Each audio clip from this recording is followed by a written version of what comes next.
Welcome to health file. ఎముకలలో కూడా కణితులు ఏర్పడుతూ ఉంటాయి. అవి ఒక్కొక్కసారి క్యాన్సరస్ కావచ్చు, నాన్ క్యాన్సరస్ అంటే బినైన్ కూడా కావచ్చు. అయితే ఈ కణితులను ఒక్కొక్కసారి టీబీ ఇన్ఫెక్షన్స్గా పొరబడుతూ ఉంటారు, ఒక్కొక్కసారి టీబీ ఇన్ఫెక్షన్స్ లాంటి వాటిని కణితులు అనుకుంటూ ఉంటారు. ఇలాగ పొరబడుతూ రాంగ్ ట్రీట్మెంట్, రాంగ్ డయాగ్నోసిస్ కూడా జరుగుతుంటుంది. అందుకనే ఎముకలకు సంబంధించిన సమస్యలకి బయాప్సీ అనే టెస్ట్ కూడా చాలా తప్పనిసరి అంటూ ఎముకలకు సంబంధించిన కణితులు రకాలు, లక్షణాలు ఎలా ఉంటాయి, ఎలా గుర్తించగలము, సెకండరీ అంటే వేరే క్యాన్సర్స్ ఎముకలకు సోకితే అవి ఎలా ఉంటుంటాయి, ఈ ట్రీట్మెంట్స్ మరి లింబ్ సాల్వేజ్ ట్రీట్మెంట్స్ ఎలా జరుగుతుంటాయి, ఈ వివరాలన్నీ అందించడానికి Apollo hospitals orthopaedic onco surgeon doctor Rajeev Reddy మనతో ఉన్నారు. ఆయన అడిగి మరిన్ని విషయాలు తెలుసుకుందాం. నమస్తే sir, welcome to the show అండి. Thank you. ఎముకలకు సంబంధించి అంటే టీబీ ఒకటి వింటాం, ఇన్ఫెక్షన్స్ వింటుంటాం, కణితులు వింటుంటాం. అసలు ఎలాంటి సమస్యలు ఎక్కువగా తలెత్తుతుంటాయి, వాటి లక్షణాలు ఎలా ఉంటుంటాయి? మన దేశంలో ఇండియాలో ఇప్పుడు కూడా ఇన్ఫెక్షన్స్ కానీ టీబీ కానీ చాలా కామన్. అంటే ఎముకలలో కూడా ఇన్ఫెక్షన్స్, టీబీ ఇన్ఫెక్షన్ రావడము ఇంకా చాలా కామన్. అలా అని మనం ఏ గడ్డ అయినా మనకి ఎక్స్రేలో కానీ ఎంఆర్ఐలో కానీ ఏ గడ్డ మనకు కనపడినా కానీ అది టీబీ అనే ఇన్ఫెక్షన్ అనుకోవడం తప్పు. ఇండియాలోని ఇంకా ప్రపంచంలోని క్యాన్సర్ ఇన్సిడెంట్స్ అంటే క్యాన్సర్ జబ్బు మనకి జనరల్ ఇన్సిడెంట్స్ ఎక్కువ అవుతుంది. అందుకే మనకి we should be alert. And మనకి సిమ్టమ్స్ ఇలా నొప్పి కానీ వాపు కానీ వచ్చినప్పుడు we should immediately consult the physician are surgeon. వాళ్ళు చూసి మనకి కరెక్ట్ డాక్టర్ దగ్గర గైడ్ చేస్తారు.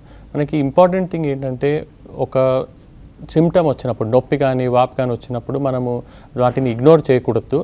మనం ఇమీడియట్గా ఒక డాక్టర్ దగ్గరికి వెళ్ళి ఎక్స్రే కానీ ఎంఆర్ఐ కానీ అలాంటిది వాళ్ళు సజెస్ట్ చేసింది చేయించుకుంటే నెక్స్ట్ స్టెప్లో అది ట్యూమరా క్యాన్సర్ గడ్డనా అని చెప్పేసి మనకు ఒక ఐడియా వస్తే వాళ్ళు ఆర్థోపెడిక్ ఆన్కో సర్జన్ అంటే ఒక స్పెషలిస్ట్ బోన్ క్యాన్సర్ సర్జన్ దగ్గర రెఫర్ చేస్తారు.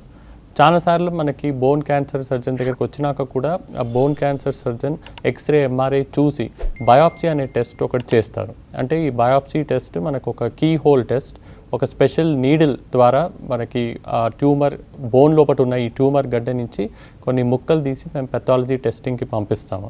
ఆ పెథాలజీ డాక్టర్ ఈ బయాప్సీ శాంపిల్ని మైక్రోస్కోప్ కింద చూసి మనకి ఇది క్యాన్సర్ గడ్డనా లేకపోతే బెనైన్ ట్యూమరా లేకపోతే ఇన్ఫెక్షనా ఆ టీబీ అని మనకు ఒక రిపోర్ట్ ఇస్తారు. దాని ప్రకారం we have to follow with the treatment. అందుకే ఓవరాల్ మనకి బోన్లో ఇన్ఫెక్షన్ టీబీ కామన్, కానీ మనము ఒక ప్రిన్సిపల్ ఒక రూల్ లాగా ఫాలో కాకూడదు. ఎందుకంటే బోన్ ట్యూమర్స్, బోన్ క్యాన్సర్స్ కూడా ఇప్పుడు మనకి ఇన్సిడెంట్స్ ఎక్కువ అవుతుంది. అంటే బోన్లో ఇన్ఫెక్షన్ ఉన్నా లేకపోతే ఏదైనా కణితి ఉన్నా కానీ వాపు, నొప్పి అనేదే ప్రధానమైన సిమ్టమ్. ఎస్, మనకి చాలాసార్లు బోన్ ట్యూమర్స్, క్యాన్సర్స్ ఇంకా ఇన్ఫెక్షన్స్ కానీ టీబీ కానీలో సిమ్టమ్స్ చాలా సిమిలర్గా ఉంటాయి, సిమ్టమ్స్ చాలా సేమ్గా ఉంటాయి. ఇది పెయిన్ రావడం అంటే మన కాళ్ళల్లో కానీ చేతులలో కానీ బ్యాక్లో కానీ పెయిన్ రావడం, పెయిన్ కిల్లర్స్ తీసుకున్నా కానీ ఈ పెయిన్ అసలు తగ్గట్లేదు, ఇంకా ఎక్కువ అవుతుంది. రాత్రిలో పెయిన్ ఎక్కువగా వస్తుంది, మన నిద్ర నుంచి లేచి పెయిన్ కిల్లర్ తీసుకోవాల్సి వస్తుంది అంటే మనకి సంథింగ్ ఇస్ రాంగ్. అదే కాకుండా స్వెల్లింగ్ అంటే వాపు, కాళ్ళల్లో చేతులలో బ్యాక్లో స్వెల్లింగ్ రావడం, ఆ స్వెల్లింగ్ని మనం ఇగ్నోర్ చేస్తే సైజ్ ఎక్కువ అవ్వడము, that is a warning sign for bone tumour or bone cancer. కానీ చాలా వరకు మనకి బోన్ ఇన్ఫెక్షన్స్ కానీ టీబీ కానీ బోన్ క్యాన్సర్స్ సిమ్టమ్స్ చాలా ఓవర్లాప్ అవుతాయి, అంటే సిమిలర్గా ఉంటాయి. Only specialist orthopaedic onco surgeon మనకి ఎక్స్రే, ఎంఆర్ఐ, బయాప్సీ ఇవన్నీ కలిపి ఒక మల్టీడిసిప్లినరీ టీమ్ అంటే ఒక రేడియాలజిస్ట్, ఒక పెథాలజిస్ట్, ఒక మెడికల్ ఆన్కాలజిస్ట్తో పాటు డిస్కస్ చేశాకే అప్పుడే we can confidently diagnose that it is TB or infection or tumour or cancer. బోన్లో ఏ రకమైన కణితి ఉన్నా అది బయటికి కనిపించే అవకాశం ఉందా? పైకి ఎలాంటి ప్రొజెక్షన్ లేకుండా లోపల ఉండే రిస్క్ కూడా ఉంటుందా? చాలా వరకు మనకి ఫస్ట్ స్టేజెస్లో బిగినింగ్ స్టేజెస్లో మనకి ఈ బోన్ ట్యూమర్స్ బయటి నుంచి ఏ విధంగా కూడా స్వెల్లింగ్ కానీ లేకపోతే వాప్ కానీ కనపడదు. ఈ బోన్ లోపట పెరిగే గడ్డ మనకి నొప్పిలాగా ప్రెజెంట్ అవుతుంది. అంటే ఫర్ నో రీజన్, మనం కింద పడలేదు, ఏ రకంగా కూడా ఇంజరీ అవ్వలేదు, కానీ కాళ్ళల్లో చేతులలో సడన్గా మనకి నొప్పి స్టార్ట్ అయింది. ఆ నొప్పి మెల్లమెల్లగా పెరుగుతుంది, పెయిన్ కిల్లర్స్ తీసుకున్నా తగ్గట్లేదు అంటే this pain is not some regular pain, ఇది మనకి క్యాన్సర్ కానీ ట్యూమర్ కానీ సంబంధించిన పెయిన్ కావచ్చు అని చెప్పేసి మనం ఫర్దర్గా ఇన్వెస్టిగేషన్, ఎక్స్రే, ఎంఆర్ఐ అలాంటివి చేయించుకోవాలి. చాలా వరకు మనకి ఇనీషియల్ స్టేజెస్లో బయట నుంచి వాపు కానీ ఏ రకంగా కూడా చేంజ్ కనపడదు. దానివలన మెనీ టైమ్స్ మనకి బోన్ క్యాన్సర్ కానీ బోన్ ట్యూమర్స్ కానీ ఫస్ట్ స్టేజెస్లో బిగినింగ్ స్టేజెస్లో మిస్ అయ్యి ఓన్లీ ఒక పెద్ద సైజ్ అయ్యాక లేకపోతే స్ప్రెడ్ అయ్యాక అడ్వాన్స్ స్టేజ్లో అప్పుడే మనకి బయట నుంచి వాపు కానీ వేరే సిమ్టమ్స్ కనపడి అప్పుడు డాక్టర్ దగ్గరికి వెళ్తాం. కొంచెం మిడిల్ ఏజ్ అండ్ అబోవ్ కొంచెం ఎల్డర్లీ పీపుల్లో కొన్ని కాన్స్టాంట్ పెయిన్స్ ఉంటాయంటే, అంటే లాంగ్ స్టాండింగ్గా కొన్ని మంత్స్ టుగెదర్ ఆ పెయిన్ అలా ఉన్నప్పుడు అది వాళ్ళు ఎలాంటి సస్పెక్ట్ చేయాల్సి ఉంటుందంటారు? మనకి ఇట్స్ వెరీ ఇంపార్టెంట్ ఏంటంటే మనకి ప్రతి పెయిన్ కానీ ప్రతి స్వెల్లింగ్ కానీ క్యాన్సర్ కానీ ట్యూమర్కి సంబంధించిందని చెప్పి అనుకోకూడదు. That is wrong. అండ్ అలా ఒక ప్యానిక్ మైండ్ సెట్ మనము డెవలప్ చేసుకోకూడదు. ట్యూమర్స్ కానీ బోన్ క్యాన్సర్స్ కానీ బోన్ ట్యూమర్స్ కానీ ఇప్పుడు కూడా ఈ బోన్ ట్యూమర్స్ క్యాన్సర్స్ చాలా రేర్గా ఓవరాల్ మనం క్యాన్సర్స్ చూస్తే కూడా బోన్ క్యాన్సర్స్ బోన్ ట్యూమర్స్ ఒక 1 to 1.5%. అండ్ మన దేశంలో ఇలాంటి పెయిన్స్ ఇలాంటి సిమ్టమ్స్ మనకి ఏజ్ అవుతుంటే రావడం చాలా కామన్. అంటే మోకాలు అరగడము, ఆర్థరైటిస్, లేకపోతే రుమటాయిడ్ ఆర్థరైటిస్ లాంటి జబ్బులు, లేకపోతే విటమిన్ డి డెఫిషియన్సీ వలన విటమిన్ B12 డెఫిషియన్సీ వలన కాలు చేతులలో నొప్పులు రావడము, ఇలాంటి ఏజ్ అవుతుంటే దే ఆర్ వెరీ కామన్. ఈ నొప్పులు తగ్గకపోతే లేకపోతే ప్రీవియస్లీ అంటే మనకి ఒక 1-2 years కావచ్చు, 10 ఏళ్ళ ముందు కావచ్చు, వేరే ఏదన్నా క్యాన్సర్ ఉందనుకోండి, థైరాయిడ్, బ్రెస్ట్, ప్రాస్టేట్ అలాంటిది ఏమన్నా క్యాన్సర్ జబ్బు ఉంటే అప్పుడు ఇలాంటి నొప్పులు వస్తే మనం కొద్దిగా అలర్ట్గా ఉండి ఆన్కాలజిస్ట్ డాక్టర్ దగ్గర లేకపోతే ఆర్థోపెడిక్ ఆన్కాలజిస్ట్ దగ్గరికి ఇమీడియట్గా వెళ్ళాలి. కానీ ఓవరాల్ ఒకవేళ ఏజ్తో ఇలాంటి మోకాలు జబ్బులు కానీ మోకాలు నొప్పులు కానీ లేకపోతే వాపులు కానీ వస్తే మనము భయపడి ఇమీడియట్గా ఇది క్యాన్సర్ జబ్బు అని అనుకోకూడదు. ఓకే, ఇప్పుడు మీరు చెప్పినట్టుగా సెకండరీ అంటే మెటాస్టాసిస్ అయ్యి ఒకసారి అది ప్రైమరీది గుర్తించకుండా సెకండరీ ప్రోస్టేట్ క్యాన్సర్ లాంటి వాటికి బోన్లోకి పాకాకనే గుర్తిస్తూ ఉంటారు. అంటే అప్పటికే ఇంకా క్యాన్సర్ బాగా సివియర్గా స్ప్రెడ్ అయిందని అనుకోవాల్సి ఉంటుందంటారా? జనరలీ ప్రాస్టేట్ కానీ చెస్ట్, బ్రెస్ట్, లంగ్ ఇలాంటి క్యాన్సర్స్ బోన్కి స్ప్రెడ్ అవ్వడం కొద్దిగా కామన్. ఇవి మనకి ప్రాస్టేట్లో కానీ బ్రెస్ట్లో కానీ సిమ్టమ్స్ అంటే అక్కడ పెయిన్ వాపు కాకుండా చాలాసార్లు బోన్స్లో డైరెక్ట్గా ప్రజెంట్ అవుతాయి. అంటే నడుము నొప్పి లేకపోతే కాలు చేతులలో నొప్పి రావడము, లేకపోతే ఈ గడ్డలు ప్రాస్టేట్ కానీ బ్రెస్ట్ కానీ అక్కడి నుంచి రక్తం ద్వారా బోన్స్కి స్ప్రెడ్ అయ్యి బోన్ లోపల ఈ గడ్డలు పెరిగి ఆ బోన్ని వీక్ చేసేసి ఆ ఎముకని వీక్ చేసేసి ఫ్రాక్చర్ చేశాక అప్పుడు మన దగ్గరకు వస్తే అప్పుడు మనం ఎక్స్రే ఎంఆర్ఐ తీస్తే ఇది లోపల గడ్డ ఉందని చెప్పి మనకి క్యాన్సర్ గడ్డ ఉందని చెప్పి తెలుస్తుంది. కానీ ఈ ట్యూమర్ ఈ క్యాన్సర్ గడ్డలు మనకి బోన్ లోపల స్టార్ట్ అవ్వలేదు. ఇవి ప్రాస్టేట్ కానీ బ్రెస్ట్ కానీ లంగ్ కానీ లివర్ కానీ వేరే ఎక్కడి నుంచో స్టార్ట్ అయ్యి రక్తం ద్వారా ఇక్కడికి వచ్చాయి. అందుకే అవర్ ఫోకస్ ప్రైమరీ ట్రీట్మెంట్ మనదంతా ప్రాస్టేట్ కానీ బ్రెస్ట్ కానీ పైన ఉంటుంది. ఇక్కడ ఫ్రాక్చర్ అయిన దగ్గర ఫ్రాక్చర్ ట్రీట్మెంట్ చేస్తాము, కానీ entire focus is on primary. అంటే మనకి ప్రాబ్లం ఎక్కడ స్టార్ట్ అయిందో అక్కడ ఉంటుంది. డెఫినెట్లీ మనకి బోన్కి స్ప్రెడ్ అయ్యి ఆ సిచ్యువేషన్లో మనకి ఆర్థోపెడిక్ ఆన్కాలజిస్ట్ దగ్గరకు వస్తే ఇది ఒక అడ్వాన్స్ స్టేజ్. మనకి ఈ స్టేజ్లో కూడా క్యూర్ కాదు, ట్రీట్మెంట్ కాదు, మనకి ఏ రకమైన మంచి ఫలితం ఉండదని చెప్పి అనుకోకూడదు. కానీ బోన్స్కి స్ప్రెడ్ అయిందంటే ఇంకా మన ఛాన్సెస్ ఆఫ్ సక్సెస్ కొద్దిగా తగ్గుతాయి. అండ్ వీ షుడ్ స్టార్ట్ మన ట్రీట్మెంట్ ఇమీడియట్గా స్టార్ట్ చేసి ఒక గుడ్ సెంటర్లో ట్రీట్మెంట్ తీసుకోవడం చాలా ఇంపార్టెంట్. ఒక కాల్ చేద్దామండి.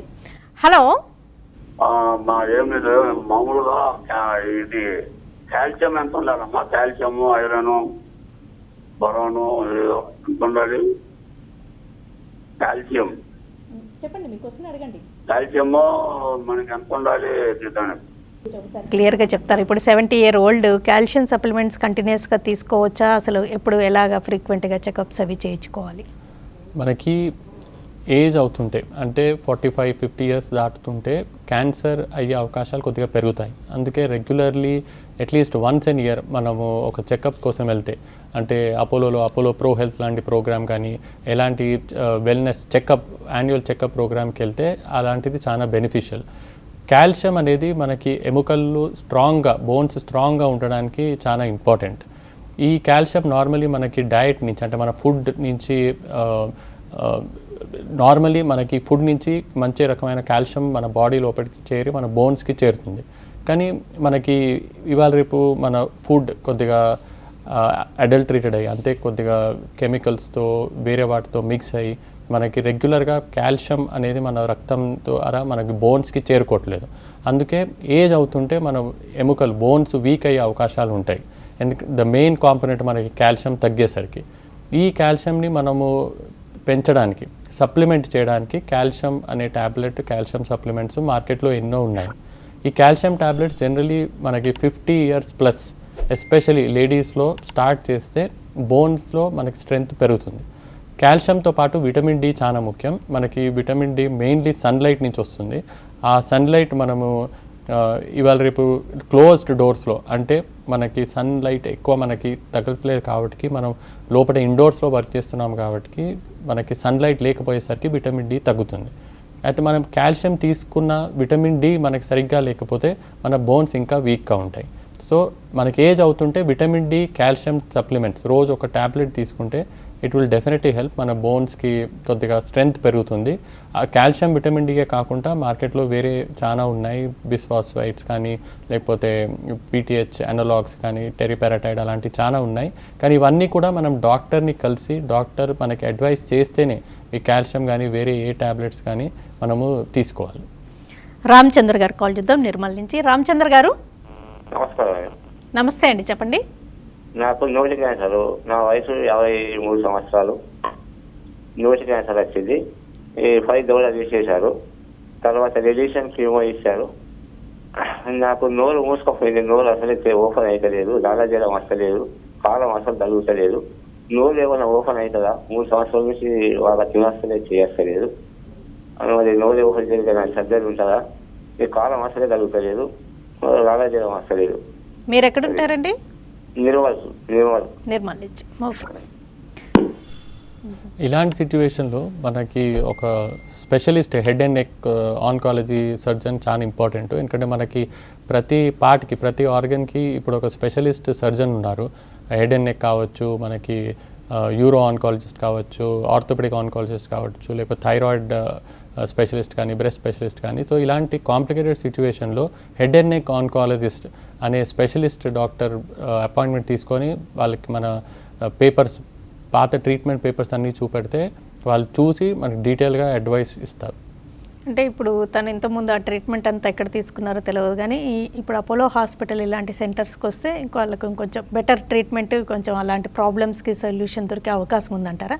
డెఫినెట్లీ మనకి అవకాశం ఉంది. ఎందుకంటే అపోలోలో we have organ specific surgeons. అంటే మన దగ్గర ప్రతి ఆర్గన్కి స్పెసిఫిక్ సర్జన్ ఉన్నారు. హెడ్ అండ్ నెక్ కానీ, బోన్కి ఆర్థోపెడిక్స్ కానీ, లేకపోతే గైనాక్ కానీ, యూరో కానీ, లేకపోతే థైరాయిడ్, బ్రెస్ట్, జిఐకి, గ్యాస్ట్రో రిలేటెడ్ ప్రాబ్లమ్స్కి గ్యాస్ట్రో ఆన్కాలజిస్ట్ కానీ, ఇలా స్పెసిఫిక్ సర్జన్స్ ఆన్కాలజీ సర్జన్స్ ఉన్నారు. కాబట్టి వాళ్ళతో కూర్చొని మనం మన పేపర్స్ అన్ని చూపెట్టి సిమ్టమ్స్ చెప్తే definitely they will be able to guide better and give మనకి ప్రెజెంట్ అడ్వాన్స్ ట్రీట్మెంట్స్ ఏమున్నాయో అవన్నీ గురించి కూడా ఎక్స్ప్లెయిన్ చేసి అవి ఆఫర్ చేయగలుగుతారు. ఒక కాల్ చూద్దామండి. హలో, నా పేరు అరుణ అండి, మాది విజయవాడ. చెప్పండి అరుణ గారు. నాకు రీసెంట్ గా పాప పుట్టిందండి. అయితే అసలు నాకు ఫస్ట్ లో బ్యాక్ పెయిన్ అనేది అసలు లేదు. రీసెంట్ గా ఫుల్ బ్యాక్ పెయిన్ వస్తుంది. అందులో లెఫ్ట్ హ్యాండ్ ఇంజక్షన్ లో వేసిన దగ్గర భయంకరమైన పెయిన్, మళ్ళీ అలాగే నా బాడీలో ఎక్కువ పులిపిర్లనే నేను చూస్తున్నానండి. మీ బాడీలో ఎక్కువగా ఏమన్నారండి? పులిపిర్లు ఎక్కువ వస్తున్నాయి. చాలా పులిపిర్లు వస్తున్నాయి, చిన్న. ఓకే, అంటే డాక్టర్ గారికి రిలేటెడ్ సబ్జెక్ట్ లాగా లేదు, ఏమన్నా చెప్పాలనుకుంటాను. అంటే గైనకాలజిస్ట్ని కాంటాక్ట్ అయితే బెటర్ అంటారా? That is correct. మనకి ప్రెగ్నెన్సీలో కొన్ని రకమైన బోన్ ట్యూమర్స్ వచ్చే అవకాశాలు ఉన్నాయి. జాయింట్ సెల్ ట్యూమర్ అనేది ఇండియాలో చాలా కామన్. కానీ నార్మలీ మనకి ప్రెగ్నెన్సీ తర్వాత ఇలా బ్యాక్ పెయిన్ రావడము, మసిల్ పెయిన్స్ రావడము ప్రెగ్నెన్సీ వలన డెలివరీ వలన కావచ్చు. గైనకాలజిస్ట్ని కలిస్తే better. Or overall vitamin D, calcium తక్కువ ఉండడం వలన కూడా కావచ్చు. బట్ ఇది క్యాన్సర్కి కానీ ట్యూబర్కి కానీ సంబంధించిన ప్రాబ్లంలా కనపడట్లేదు. మజిల్ టోన్కి ఎక్సర్సైజ్ అవి చేస్తూ పులిపిర్లకి ఒకసారి డెర్మటాలజిస్ట్ కానీ గైనకాలజిస్ట్ సజెషన్ తీసుకుంటే బెటర్ అంటారు. కరెక్ట్. ఓకే అండి. అయితే అసలు మన జనరల్ చెకప్స్లో కానీ లేకపోతే ఎక్స్రేస్లో బోన్ క్యాన్సర్స్ని గుర్తించే అవకాశం ఉండదా? మనకి కాళ్ళల్లో చేతుల్లో ఎప్పుడైనా నొప్పి తగ్గట్లేదంటే ఏ ఆర్థోపెడిక్ సర్జన్ అయినా ఫిజిషియన్ అయినా ఫస్ట్ ఎక్స్రేనే తీపిస్తారు. ఎక్స్రే ఇస్ బేసిక్ టెస్ట్ అంటాం. చాలా వరకు మనకి ఎక్స్రేలో బోన్ ట్యూమర్స్ కానీ బోన్ క్యాన్సర్స్ కానీ ఒక స్టేజ్ దాటినాకనే, ఒక సైజ్ దాటినాక పెరిగినాకనే మనకు కనబడతాయి. ఎందుకంటే x-ray is a very basic test, చాలా ఇంపార్టెంట్ టెస్ట్. ఎందుకంటే ఎక్స్రేలో మనకు చాలా ఇన్ఫర్మేషన్ మనకు కనపడుతుంది, మనకు చాలా ఇన్ఫర్మేషన్ దొరుకుతుంది. ఆ ఎక్స్రేలో మనకి ఏదన్నా సస్పిషియస్ అంటే ఏదైనా డౌట్ఫుల్గా కనపడి మనకి ఇది నార్మల్ ఎక్స్రేలా కనపడట్లేదంటే అప్పుడు ప్రైమరీ ఫిజిషియన్ కానీ ఆర్థోపెడిక్ సర్జన్ కానీ ఎంఆర్ఐ చేపిస్తారు. లేకపోతే చాలాసార్లు వాళ్ళు ఆర్థోపెడిక్ ఆన్కో సర్జన్ కూడా డైరెక్ట్ రెఫర్ చేస్తారు. ఆ ఎంఆర్ఐలో మనకి మ్యాక్సిమం ఇన్ఫర్మేషన్ మనకి దొరుకుతుంది. ఎంఆర్ఐలో మనకి బోన్ లోపట మనకి జరిగే ట్యూమర్ ప్రాసెస్, తర్వాత కండల్లో మనకి స్కిన్లో కానీ మసిల్స్లో కానీ జాయింట్స్లో కానీ ఇవన్నీ మనకి క్లియర్గా ఎంఆర్ఐలో కనపడతాయి. ఆ ఎంఆర్ఐలో మనకి ఈ గడ్డ ఉందా లేదా, ఇది ఏ రకమైన గడ్డ అని చెప్పి చాలా ఇన్ఫర్మేషన్ మనకి దొరుకుతుంది. అయితే ఎక్స్రే ఇస్ బేసిక్ టెస్ట్, అది మనకి డెఫినెట్గా మనం అది చేయాల్సి వస్తుంది. దాంట్లో మనకి మంచి ఇన్ఫర్మేషన్ కూడా దొరుకుతుంది. కానీ MRI is very very important. ఎముకలకు సంబంధించిన క్యాన్సర్స్ చిన్నపిల్లల్లో లేదా వయసు పైబడిన వాళ్ళలో ఎక్కువ అంటారు, కరెక్టేనా? కరెక్ట్. మనకి అన్ఫార్చునేట్లీ అంటే దురదృష్టవశాత్తు ఈ సార్కోమాస్ కానీ బోన్ క్యాన్సర్స్ కానీ చిన్నపిల్లలలో ఎక్కువ కామన్గా ఉంటాయి. అంటే అరౌండ్ 4-5 ఇయర్స్ నుంచి 20 ఇయర్స్ వరకు ఆస్టియోసార్కోమా, యూవింగ్ సార్కోమా ఇలాంటి సార్కోమాస్ చాలా కామన్. 20 ఇయర్స్ నుంచి అరౌండ్ 40 ఇయర్స్ వరకు మనకి బెనైన్ బోన్ ట్యూమర్స్, అంటే ఈ గడ్డలు ట్యూమర్స్ బోన్లో స్టార్ట్ అవుతాయి, బోన్లో పెరుగుతాయి, కానీ బోన్ నుంచి వేరే ఎక్కడికి కూడా స్ప్రెడ్ అయ్యే అవకాశాలు ఉండవు. అలాంటి ట్యూమర్స్ని బెనైన్ బోన్ ట్యూమర్స్ అంటాం. ఈ బెనైన్ బోన్ ట్యూమర్స్ 20 నుంచి 40 ఇయర్స్ వరకు ఎక్కువ కామన్గా ఉంటాయి. 40-45 ఇయర్స్ దాటాక మళ్ళీ బోన్ క్యాన్సర్స్ లేకపోతే మెటాస్టాటిక్ క్యాన్సర్స్ అంటే వేరే ఆర్గన్ నుంచి థైరాయిడ్, బ్రెస్ట్, ప్రాస్టేట్ నుంచి మనకి బోన్స్లో వచ్చే క్యాన్సర్స్ మెటాస్టాటిక్ క్యాన్సర్స్, ఆ ఛాన్సెస్ ఎక్కువ పెరుగుతాయి. మనకి 45 ఇయర్స్ దాటాక మైలోమా అనే జబ్బు అంటే మల్టిపుల్ మైలోమా అనే బోన్స్లో వచ్చే జబ్బు కూడా కొద్దిగా ఎక్కువ కామన్ అవుతుంది. అయితే ఓవరాల్ అన్ని ఏజెస్లో బోన్ క్యాన్సర్ కానీ బోన్ ట్యూమర్స్ కానీ మనకి కనపడతాయి. కానీ ఒక్కొక్క ఏజ్లో విచిత్రంగా ఒక్కొక్క రకమైన బోన్ ట్యూమర్స్ ఎక్కువ కామన్గా ఉంటాయి. అంటే ఏ శరీర భాగంలోని బోన్లో ఎక్కువగా క్యాన్సర్స్ గురవుతాయి అంటారు? నార్మల్లీ మనకి ఇప్పుడు మన శరీరంలో 206 బోన్స్ ఉన్నాయి. ఈ 206 బోన్స్లో మనకి ఎనీ బోన్లో బోన్ ట్యూమర్ కావచ్చు. కొన్ని ఏరియాస్లో బోన్ క్యాన్సర్స్, సార్కోమాస్ ఎక్కువ కామన్. కొన్ని బోన్స్లో మనకి బెనైన్ అంటే మామూలు రెగ్యులర్గా ఉండే బోన్ ట్యూమర్స్ ఎక్కువ కామన్. కానీ ఓవరాల్గా చూస్తే మోకాలు చుట్టూ, షోల్డర్, బ్యాక్ ఈ 3 ఏరియాస్లో మనకి బోన్ క్యాన్సర్స్ కానీ బోన్ ట్యూమర్స్ కానీ ఎక్కువ కామన్గా ఉంటాయి. అంటే జాయింట్స్ దగ్గర, జాయింట్స్ కింద పైన భాగాల్లో అంటారా? మోకాలు చుట్టూ, మోకాలు అంటే జాయింట్ దగ్గర, జాయింట్ పైన బోన్లో అన్నా జాయింట్ కింది బోన్లో అన్నా. షోల్డర్ అంటే మనకు షోల్డర్ కింద ఉండే చేతు బోన్లో హ్యూమరస్ అంటాం ఆ బోన్లో. ఇంకా బ్యాక్లో వర్టిబ్రా అని బోన్స్ ఉంటాయి. ఈ బోన్స్లో కూడా బోన్ క్యాన్సర్ వచ్చే అవకాశాలు ఎక్కువ ఉంటాయి. ఏదైనా క్యాన్సర్కి తొలి దశలో లేదా సెకండ్, థర్డ్ స్టేజ్ వరకు ఫస్ట్ సర్జరీ చేసి ఆ భాగాన్ని తొలగించడం అనేది ఎక్కువ జరుగుతుంటుంది కదండి. మరి బోన్ క్యాన్సర్ విషయంలో ఏం చేస్తుంటారు? ఇప్పుడు బోన్ క్యాన్సర్ కానీ బోన్ ట్యూమర్ కానీ మనకి బయాప్సీ ద్వారానే తెలుస్తుంది. మనము ముందు డిస్కస్ చేసినట్టు ఈ కీ హోల్ బయాప్సీ రిపోర్ట్ వచ్చాకనే మనం నెక్స్ట్ స్టెప్ తీసుకోవాలి. ఒకవేళ ఇది బెనైన్ బోన్ ట్యూమర్ అనుకోండి, అంటే ఇది బోన్లో స్టార్ట్ అయ్యి మనకి స్ప్రెడ్ అయ్యే అవకాశాలు లేని ట్యూమర్ అంటే surgery is the main treatment. చాలాసార్లు మనము సర్జరీ చేసేసి ఈ గడ్డని బోన్ ట్యూమర్ తీసేస్తే అక్కడి వరకు మన ట్రీట్మెంట్ సరిపోతుంది. మనం రెగ్యులర్ ఫాలోఅప్లో ఉండాలి. ఒక 3 సంవత్సరాల నుంచి 5 సంవత్సరాల వరకు ఆ డాక్టర్ని ఎవ్రీ 3 to 4 months మనము కలుస్తూ ఉంటే మనకి ఒక రెగ్యులర్ ఫాలోఅప్ ఉంటుంది. బోన్ క్యాన్సర్స్ కానీ లేకపోతే సార్కోమాస్ కానీ ఆ ట్యూమర్స్కి కొద్దిగా ట్రీట్మెంట్ వేరేలాగా ఉంటుంది. అంటే ఇవి కొద్దిగా అగ్రెసివ్గా స్ట్రాంగ్గా స్ప్రెడ్ అయ్యే అవకాశాలు ఉంటాయి. కాబట్టి ఈ ట్యూమర్స్కి మనకి ఒక కాంప్రిహెన్సివ్ ట్రీట్మెంట్ అవసరం. అంటే మనకు బయాప్సీ రిపోర్ట్ వచ్చాక మనం మెడికల్ ఆన్కాలజీ డాక్టర్ని ఇన్వాల్వ్ చేసి కీమోథెరపీ అనేది ఉంటుంది. అంటే ఈ కీమోథెరపీ మందులు తీసుకొని ఈ ట్యూమర్ని ఫస్ట్ ష్రింక్ చేయడం కానీ స్ప్రెడ్ కాకుండా చూడడం కానీ ఇంపార్టెంట్.